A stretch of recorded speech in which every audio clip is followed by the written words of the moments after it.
Think we're ready? So we'll let people continue to filter in, but we're going to get ready to kick off and talk a little bit about EQ and high potentials. Yep, welcome back. This is the June 2025 webcast, whatever they're calling I it. think we're going by Webcast nowadays. Thank you for that, Webcast from the Metiss group. And we've called this one several things. As you've been signing up, you've probably seen different names, but we really want to talk about emotional intelligence as it pertains to the high potentials in the workplace. Oh, a little bit Housekeeping. One, this is going to last 30 to 40 minutes, depending on how many wonderful questions y'all have. Speaking of questions, please put them in the chat. We have Pat manning the chat for us today, as well as the camera. So we'll get to those as we can. And then the third piece is, just because you have registered, you'll also get a copy of the recording of this, plus the slides and any other resources we decide between now and then you might find beneficial.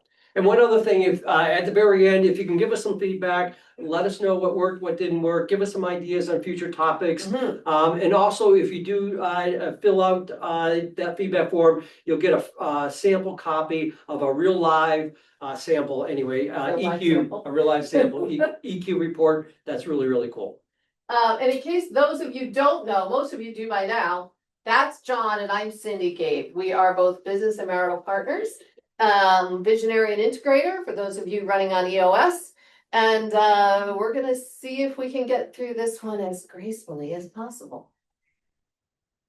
So one of the things that we're really excited about is the attention that the high potentials are getting nowadays in the workplace. You might hear them as Gen Zs, but we're recognizing there's a dearth of new talent coming in.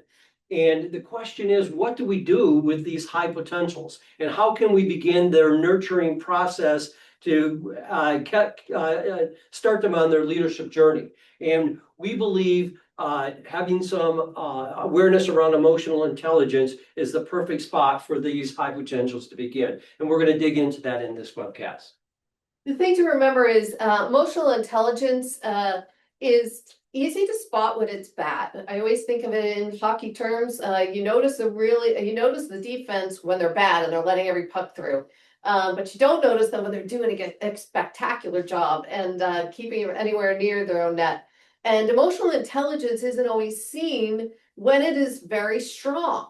But how many times are you, especially in the airport or one of the big box stores, when you seem to see people like drop 20 points as they're walking in and just lose sight of consideration for anyone else and how they're interacting with people around them. God forbid their flight is delayed, you'll see it at the worst.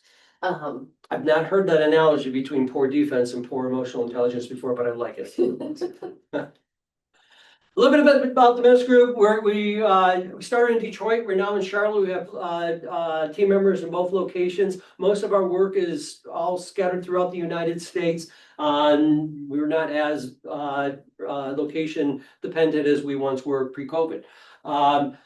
We focus on accelerating the performance of leadership teams and helping them get the right people in the right place. We have a leadership academy that focuses on the various parts of leadership, starting from the individual contributors to the emerging leaders, to senior leaders, to CEOs, all wrapped around a hiring process and a way to hold the team accountable. It's the Leadership Academy. Yeah, and it really focuses on getting the right people in the right seats and then getting extraordinary performance out of them. So that's really where we focus. There are processes for this. It's not just rolling the dice. It's not just a coach out of the blue who doesn't have a process. There are processes so you can see progressiveness in someone's performance. So the first thing we start off with is, what is emotional intelligence all about? And the emotional intelligence is often abbreviated as EQ, similar to IQ for intellectual quotient. So EQ and EI, oftentimes emotional intelligence, are used interchangeably. But it basically comes down to understanding yourself and understanding others. There are different ways to measure that. There are different aspects to that. We're going to focus on a few today that pertain to high potentials. But it's basically just this self-awareness and the ability to understand others and knowing that it is a skill like anything else and can be developed. Historically, in the 1990s, when emotional intelligence was first, EQ was first deemed a term, people thought of it in 4 dimensions, and this has carried through ever since. One was emotional awareness, self-awareness, emotional expression, awareness of others, interaction with others. And that's what it's always been known as, which by itself is incredibly powerful.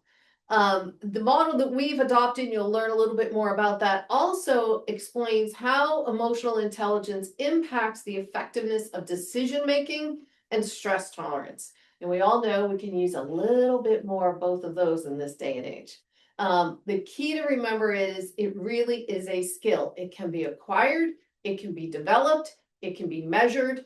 It is something that isn't just something you're born with or not. Which is why we think it's a perfect starting point for the leadership journey for the high potential. Yeah, a lot of this, most of the other components and the Leadership Academy with the Metiss group really requires that someone already have some direct reports, because you're going to be practicing the leadership practices we're teaching you. And if you don't have direct reports, you can learn about it, but by the time you get the direct reports, you might forget. Where the emotional intelligence journey is something that can be applied immediately, whether someone is an independent contributor, they're rising, you've identified them as somebody who has high potential performance within your organization. You want to give them as much of a boost as possible before they get into a leadership role, and it's perfect. So a little bit of history, emotional intelligence came to become most popular when Daniel Goleman introduced his book in 1995, which explained emotional intelligence in 5 categories, actually. Self-awareness, self-regulation, understanding others, relating to others, and motivation is the foundation that he used for his model. But it is, once had been introduced, we realized that emotional intelligence has a significant impact in the workplace, and that the ability to grow one's emotional intelligence is directly correlated to successful leadership. So when we talk about the EQ Edge, the EQ 360, the EQ Edge is actually the book. The 2 surveys out there are the EQI 2.0, which is just a self-reported assessment. The other one is the EQ 360. We'll talk about the difference between those and why that's most critical, and how those expand a little bit further. John and I were fascinated and impressed with Goleman's work from the time we first started reading about it and could see application everywhere. Quite frankly, we didn't really care for many of the assessment tools that measured it. And there were a lot of EQ 360s. At one point, I challenged John to develop our own. But then we realized if we did that, we'd be trying to force that into every engagement. And that's not really what we want to be known for. When we came across the EQ Edge and the related assessments, we were ecstatic. This was exactly what we were looking for, from the construct of the tool to the model itself and how it applies specifically in the workplace. So we're talking about EQ and we're talking about high potentials. So we introduced EQ, but who are the high potentials? We think of the high potentials as your future leaders. These are the young, energetic, smart, inexperienced future leaders of an organization. Maybe prickly, not always. They tend to be a little bit more focused on their technical expertise at this stage of their career. They're ready to begin their soft skill development. And they may not have any direct reports at this stage of their career to practice their leadership skills on. So the EQ helps them understand themselves and others to begin to develop those leadership skills when they move on to the next stage of their career. It's important to note that while for this particular webinar, we're focusing on the high potentials because there isn't really a lot work-related that is available to them that isn't about a hard skill. They can learn how to use spreadsheets better. They can learn how to interpret budgets better. There's all kinds of that training, But when we're talking about leadership grooming, how do we prepare them for that future role within the organization? There really aren't that many things available for them. So we really want to focus on high potentials. It is critical to understand emotional intelligence development is not only suited for those who are young and relatively inexperienced. Trust me when I tell you, people my age or older could truly benefit from it as well. Maybe more so. So there are others who may benefit from this as we're walking you through this, but for the purposes of this webcast, we're really trying to concentrate on these high potentials that may tend to be a little bit younger in the workplace. So why is it important for these high potentials beyond beginning their leadership journey? The prefrontal cortex generally doesn't completely develop until we're over 25 years old. So having that understanding of emotional intelligence during those prefrontal cortex formative years is crucial to being able to round out that development. The prefrontal cortex is the part of the brain that allows you to make good decisions. So when we see people in their teens and 20s, early 20s, not making great decisions, they're not fully baked yet. They got a little ways to go. That's really what we're seeing here. And these are your future leaders you cannot afford to lose, in that you want to begin investing in. The other challenge that these future leaders have is because they're so talented, organizations are asking a lot of them, and they're giving them a lot to do, which is going to create a lot of stress and a lot of challenge for them. So helping them understand that and come up with ways to cope with it is going to make that development and this stage of their career easier to deal with.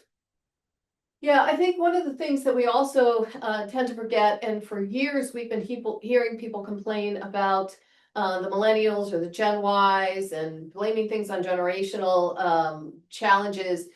John was just sharing before we clicked go on the camera, was that somebody made a quote recently, the best thing that happened to the millennials was the Gen Zs, because now the Gen Zs are the bad guys.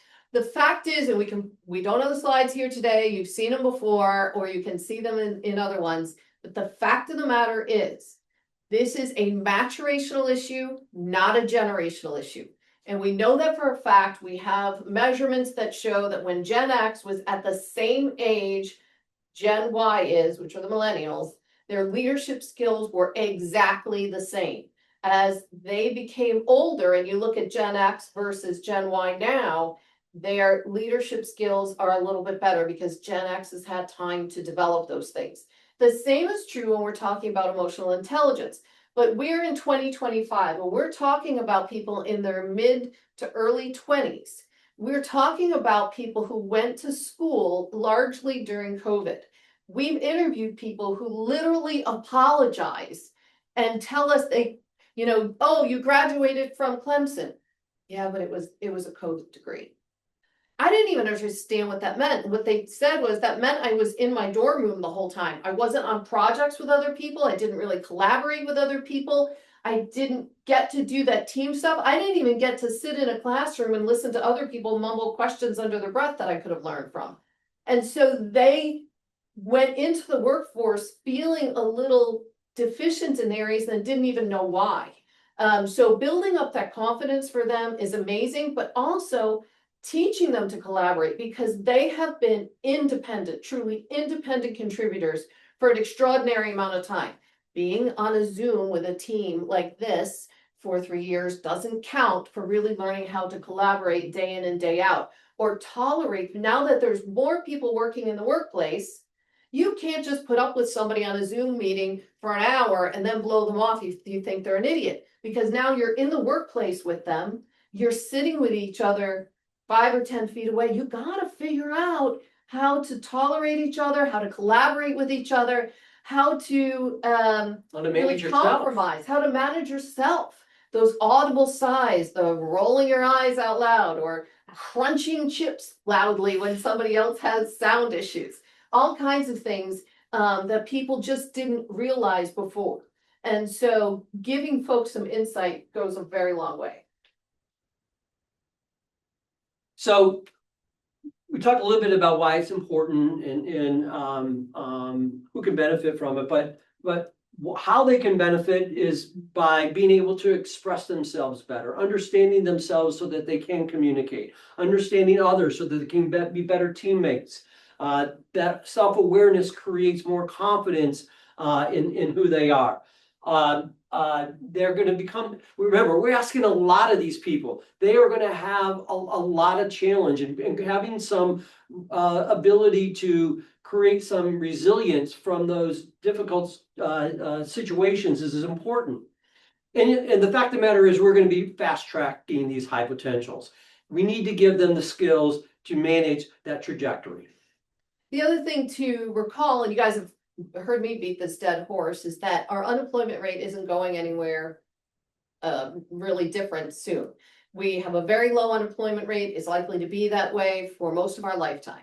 We just haven't been producing enough humans, which is why these high potentials make such a big difference. We don't have the luxury of waiting until they're in their mid-30s to put them in a leadership role. We need them to be prepared sooner. So if their prefrontal cortex doesn't develop until they're 21 to 26 years old, then we have to give them the skills that give them some of that insight they're just not going to learn by maturing. Additionally, one of the reasons I love this particular model is because of the decision-making component of it. So this generation, those who are in between 20 and 30, have grown up natives to technology. They're used to texting like crazy. They're used to all kinds of different forms of very immediate, very quick, very short feedback loops in information.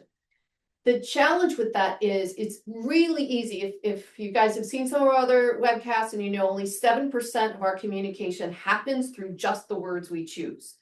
55% is through tone of voice, volume, pace, all those kinds of things. 38% is from eye contact, and it's from mannerisms and things like this, your pace of walking. So only 7%. So most of our communication is through text and emails and stuff like this.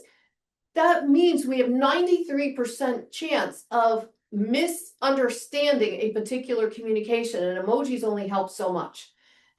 So how are we going to do that? With the EQ Edge book and the model it presents, the decision making is broken into 3 capacities. And one is your ability to problem solve. The second one I love is impulse control. Can you take a step back and give yourself some context over what was said that just set you off, or what just happened that might have been misinterpreted?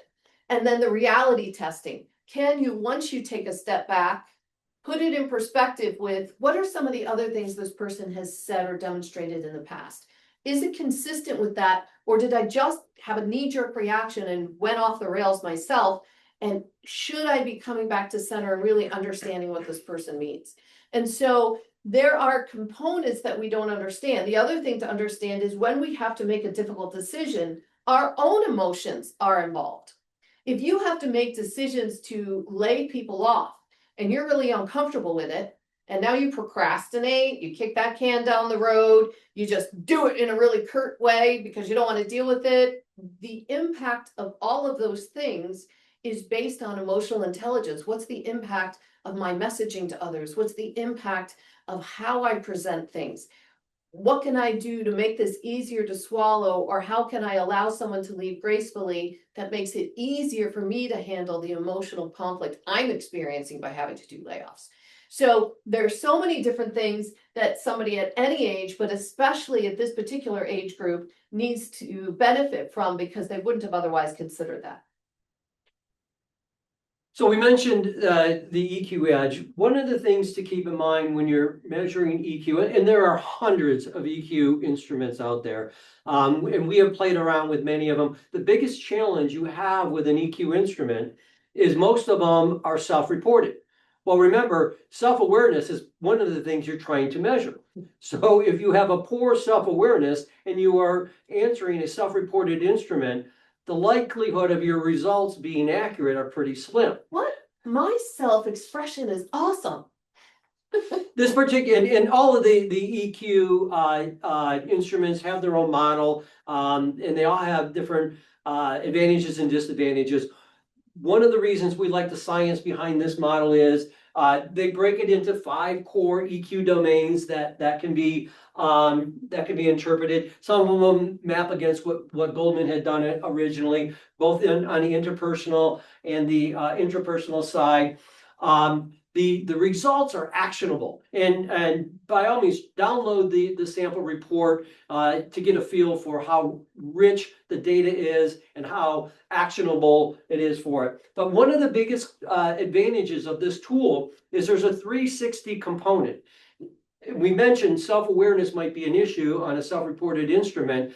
Getting the feedback from friends or peers or direct reports or leaders all in the same report rounds out the view of that person's emotional intelligence. One of the things I thought was cool, we were working with a couple of engineers, very young engineers, who probably were told their life, you should go into engineering because your people skills are not great. And so in talking with them before they embarked in the program, it was clear their self-confidence was a little low, their self-esteem was a little low, and they admitted they're not good at emotional intelligence. Well, they took the 360 and their scores about themselves were definitely low. Their boss was off the charts high. Their peers thought they were really strong. Their direct reports thought they were really strong. Even their family didn't think they were nearly as bad as they did. So their confidence immediately went up. Did they have room for growth? For sure. A couple of areas here or there, different ones with family than there were at home, but it gave them insight. And the CEO was able to tell us the first small group meeting following the first coaching session, he could visually see a difference in their self-confidence and the way they just held the room as they led the conversation, which was wonderful.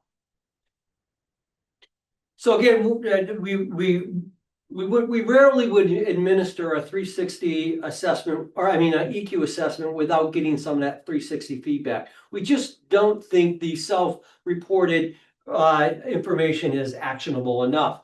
So when you are looking at 360s, include bosses and peers and direct reports. This is one of the few workplace instruments where family feedback can be valuable. Getting that extra insight into the leader or the high potential from friends and family who may have more experience with them is really important, and this particular instrument can allow for that. And again, that awareness builds confidence, that confidence builds accountability.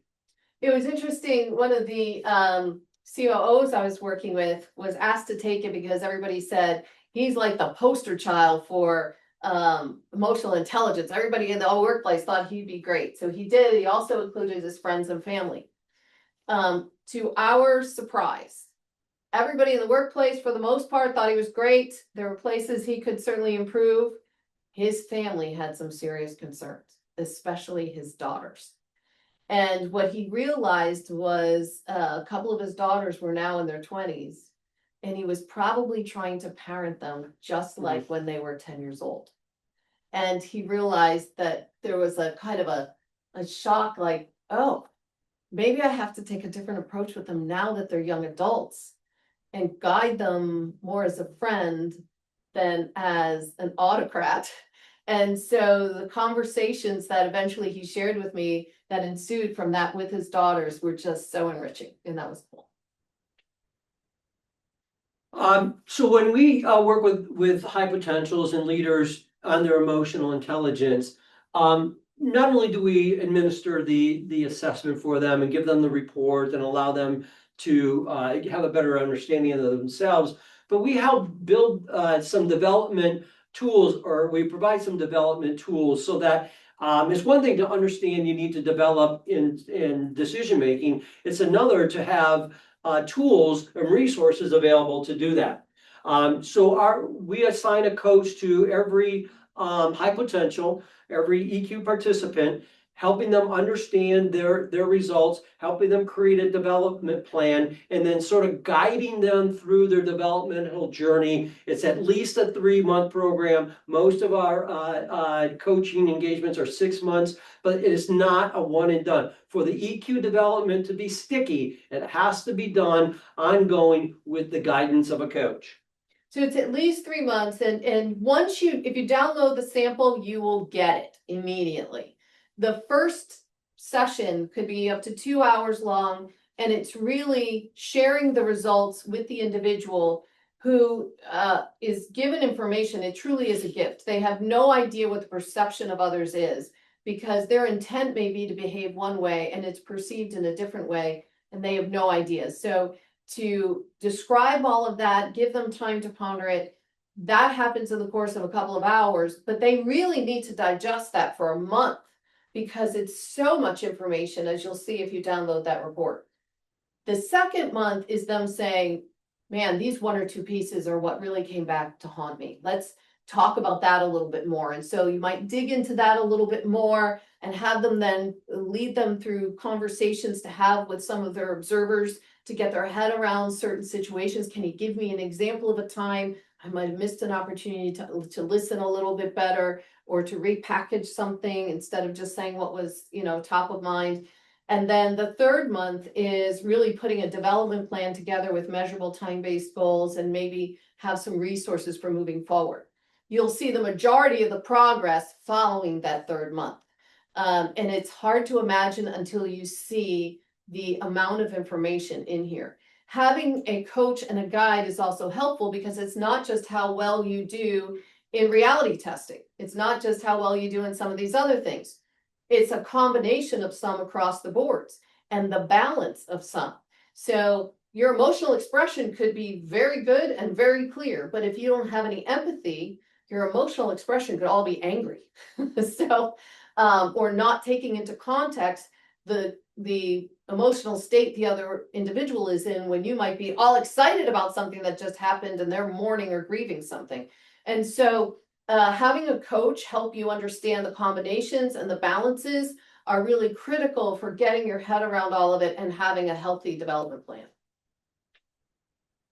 So EQ's not favorite slide. EQ's not for everybody. Personal development is not for everybody, and it doesn't matter whether it's EQ or leadership essentials or strategic leadership or visionary. You got to be ready for to be able to embrace that development. If you're not willing to get a little vulnerable, you're not willing to step outside your comfort zone, it isn't going to work. If you're on a performance improvement plan, this is not the right it's too late. It's too late, probably. You ought to be focusing more on accountability and performance than EQ. You got to be open to feedback. The coach is going to give you feedback. You're going to get feedback from all of your observers. If you're not comfortable receiving feedback, don't use a 360, and probably not EQ.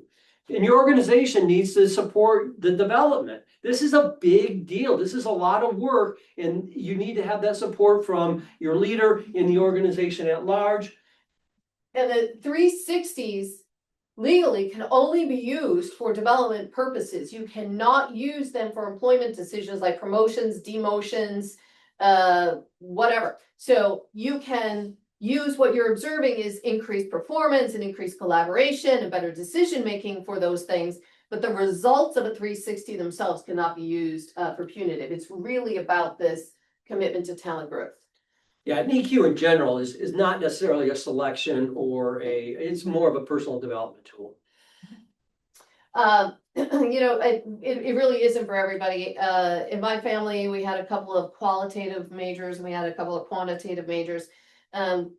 Everybody knows I've teased my one brother all of my life that he had the personality of an enraged porcupine. And so I remember he was an electronics engineer until the US decided to cut the defense industry back in the 80s. So then he reinvented himself as a computer programmer. And then they broke up all the AT&T models. So Michael decides to go and become a nurse. And I looked at him and said, a nurse? you don't like people. Why would you decide to become a nurse? He said, oh, surgical nurse. They'll be anesthetized before I have to deal with them. He had a lot of self-awareness, but emotional intelligence 360 would not have helped him in his stuff because he just wasn't willing. All right, we gotta get the questions here in a second. Couple more. We can skip this one. Let's go right into the questions. One of the things that as you're reviewing these various instruments, look around. There's a lot of different 360s out there. You can get some or EQ instruments out there. You get some on the back of a box of cereal in a magazine, or you can get a very robust one. Take a look at what you're using. Generally engage a coach when you're working with emotional intelligence. Again, if you don't have that self-awareness, how well can you accept the feedback and the results without somebody guiding you? And the coach really does create a safe place to receive and explore that feedback. And that's really what's key about the coach. Yeah, and use the sample report as an example as you're comparing other tools to get a feel for the robustness of the data that is available. So I know we had a couple of questions that came through. Do we have any new ones that popped in on the chat? Okay. One of the questions that came in beforehand was for high potentials who are embarking on this emotional intelligence development. They take the 360. How long might they have to wait to take it again to see if they've been developed? Oh, that's a really good question. I would wait at least a year. Most 360s say about 18 months. So remember I said it's going to take 3 months to really get your head around it, 3 months to start putting a plan together. So now if you're asking observers to actually give feedback about what your new emotional intelligence habits are, it's going to take at least 6 months for you to have a new pattern of behavior. So I would wait at least that long. My gut tells me I'd probably lean more towards the 18 months, but not less than 12. There isn't a hard and fast rule. Okay. Another question is, you're taking this assessment, you're asking all your peers and observe. How long does it take to fill out the questionnaire? A questionnaire. Yeah, somewhere between 30 to 45 minutes per person. And you're only asking, unlike other 360s about performance, in this case, you're really just asking those people whose opinions matter to you. And people you trust that are going to give you some feedback so you can explore this.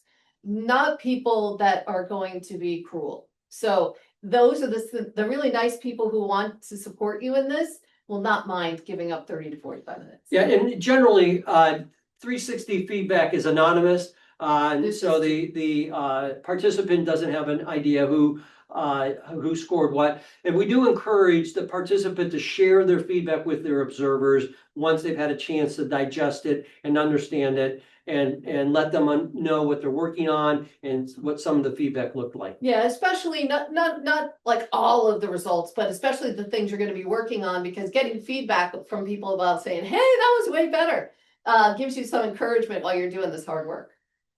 And then one more question is, how much does a 360 instrument cost? And I'm sure they're anywhere from free to thousands and thousands of dollars. This is true. We don't really separate the tool from the coaching. So if you went through the EQ 360 and 3 months of coaching with us, it's around $3,500. And if you extended it for the 6 months, the whole 6 months and the 360 would be about $5,000. So $5,000 for one of your future leaders. That's sounds like a pretty strong. I want to zoom in on that a little bit to see if people can download that report. It's really, really cool. It's a great way to get an appreciation for the science. So remember, we're going to be sending out the slides and the resources. We'll probably add this QR code. So if they missed it here, they didn't have their phone handy, they could download that. And then our upcoming webinars, next one is going to be on the empowerment model.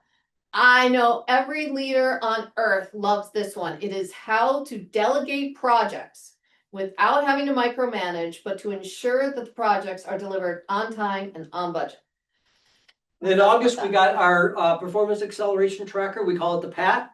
It's a phenomenal way to take the job scorecard and make sure that it's being implemented and the accountabilities are achieved. In September, we'll talk about an effective hiring process. And then we got strategic leadership, we're gonna talk a little bit about in October and how some of those senior leaders can develop some critical strategic leadership skills for their roles. So if you have some great ideas as to what we should be bringing in for November or December, go ahead and send your thoughts our way in that feedback form. We really appreciate it. So we'll see you all next week. Spread the word and hopefully See you your high soon. potentials can benefit. Thanks.